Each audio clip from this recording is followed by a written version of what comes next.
When we build a house, we source our timber from various forests, mine limestone for our concrete, and mine even more for all the metals we need for the electrical and plumbing. But when nature builds a tree, it uses one material called cellulose, depicted here as a leaf, to protect its cell walls, make deep roots, a strong trunk, and even grow the leaves that harvest the energy from the sun. Cellulose is truly a gift from nature. It is a strong, versatile, and biocompatible material that we can use to solve so many of our issues. And we already make our foods and cosmetics safer with it, but we can do more, much more. Cellulose can be the key to fewer and less toxic materials in our phones and more efficient, more targeted drugs.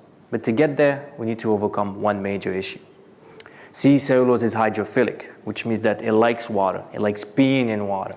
And for a chemist like me, this blessing can become a curse. Because if I want to use cellulose for electronics or medicine, I need to modify it with active ingredients or molecules that often do not dissolve in water. These molecules can only go into organic solvents or oils. And like we all know, water and oil do not mix.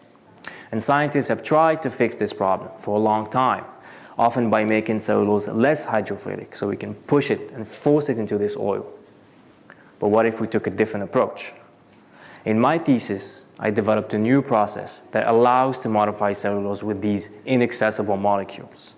In my work, I keep cellulose in water, where it belongs, where it's happy, and I mix it with an oil that contains the active ingredients, in this case, an electronic component. And when I mix the two, we get a boundary or an interface. And it's precisely at this interface that the magic happens. Whenever cellulose adventures to this interface, I enable a chemical reaction that allows this electronic component to come, land, and click onto the surface, making it a new type of cellulose, suitable for electronic application.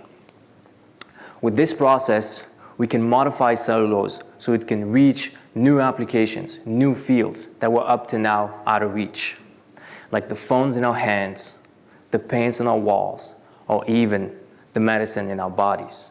My contribution is a process, straightforward and easy to reproduce. And my hope is that this process, this new tool, will allow us to unlock the full potential of cellulose, making this gift from nature the cornerstone of our pursuit for more efficient, more sustainable technologies that can benefit both people and the planet. Thank you.